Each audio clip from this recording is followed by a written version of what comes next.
What is up, guys? John the Retro Bro here, and I'm coming at you with another video.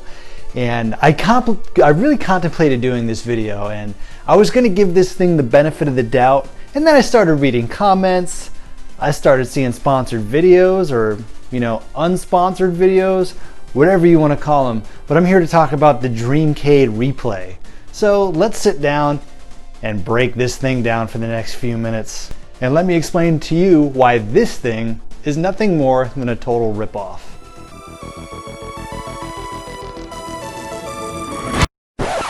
Do you even retro, bro?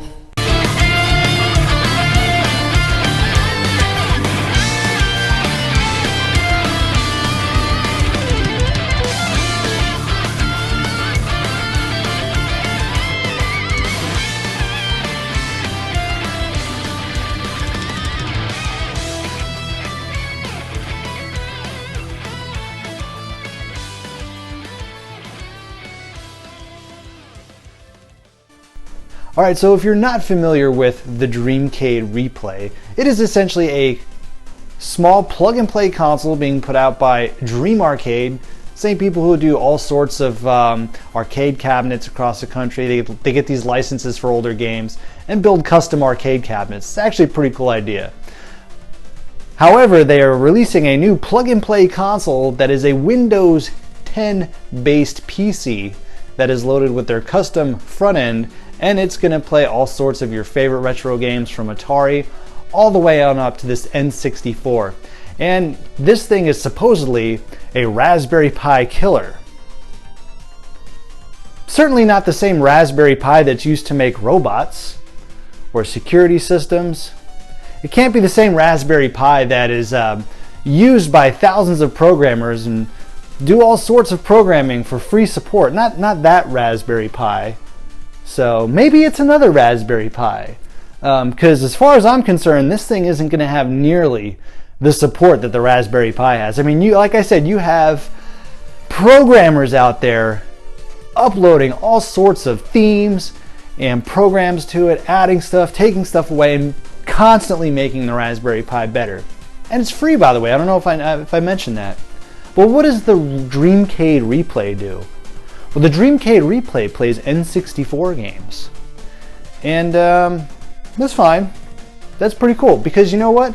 The Raspberry Pi does struggle with N64 games, but I can guarantee you the Raspberry Pi, the 5 games you might want to play with N64, they work. Just go ahead and check it out. I'll leave that play for the next few minutes.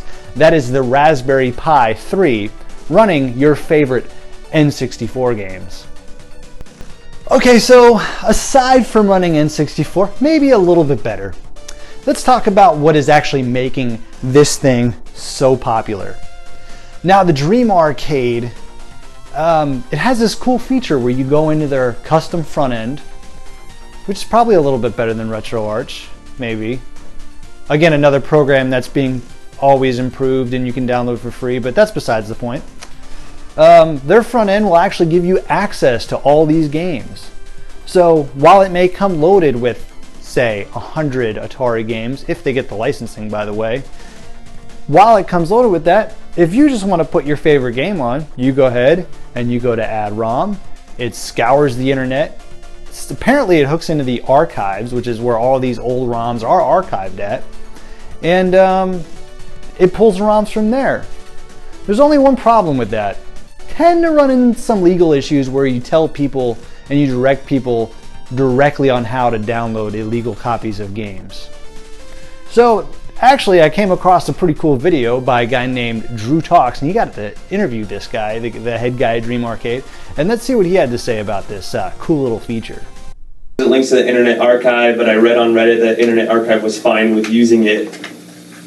Is that true? So yeah, so I have spoken to a person who works at the Internet Archive. I've been down there, and this is his take. Is that he says, yeah, he when I said, are we going to do enough? Are we going to hurt your? I don't want to hurt your resources. He actually laughed at me and said, as long as you aren't hosting pirated movies, I don't think you're going to hurt it. So he would not. He is not the founder of the Internet Archive. He's an employee. Right. But he said, go ahead and do it. He said, my boss knows that if we have something with a problem with the system, he comes to me first. Right. So he's like, I'm known as the bad boy here. Go ahead and do it, it'll be fine. And so my buddy knows a guy who knows a guy and says it's okay.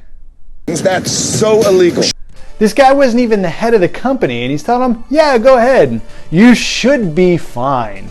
I'm kind of the bad boy around here. That's your legal advice? Wow. You know, hey, I'm all about emulation. In fact, I promote emulation a lot on my channel. The only problem with this is, no matter how you look at it, there's always legal issues when it comes to these sorts of things. Now, I'm not a huge company. People are going to always emulate on their own. But there's a reason why these companies always run into all sorts of problems. You know, I would be very shocked and surprised if this thing goes to market actually with this little feature. In fact, I would be willing to bet, and you can make a bet with me in the comments below, I'll eat crow if I'm wrong, I'd be willing to bet that this thing is going to be a mini PC for $100 that has Windows 10 and a custom front end that's probably going to be ripped and uploaded onto the internet anyways. So what does it come down to? It comes down to this company putting out a plug-and-play emulation device. This has never worked. Now, granted, I'll be completely honest with you. I kind of want this thing to succeed just to see the anti-emulation people just shit themselves. Because, let's be honest, that would be pretty funny, wouldn't it? But at the end of the day, this is an emulation plug-and-play device that's going to run into legal issues. It is feeding off of the ignorance of many retro gamers who just want to play these games. Because, let's be honest, are Raspberry Pis kind of tinkerish? Yeah, they are. They are.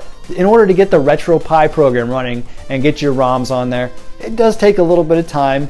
Maybe it takes 20 to 30 minutes of research, and then maybe another 15 to 20 minutes actually doing what you've learned. So, okay, best case scenario, if you've never done it before, it will take you an hour. Let's just say that's pretty conservative, I would say.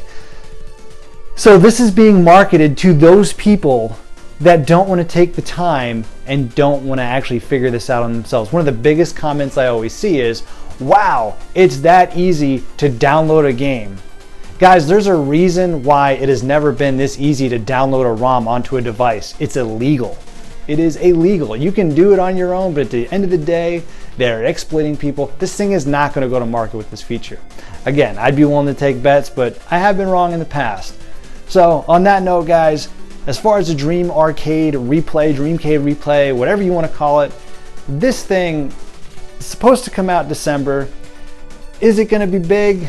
I doubt it, guys. This is, at the end of the day, it's going to be another device, another, dream sold in a box that at the end of the day, it's going to be a mini PC, which you get on Amazon for like $150. By the way, that will play all the way up to GameCube games. This thing struggles with Dreamcast, so the best case scenario, you might get some good N64 games. It's running Project 64, by the way, which can be ran on an old Windows 8 PC or probably even a Windows XP PC. You're paying $40 more to play N64 games when it comes to just gaming. So let me know what you guys think. Comment below. I know it was a little harsh, guys, but it's just my opinion. We'll see you on the next video.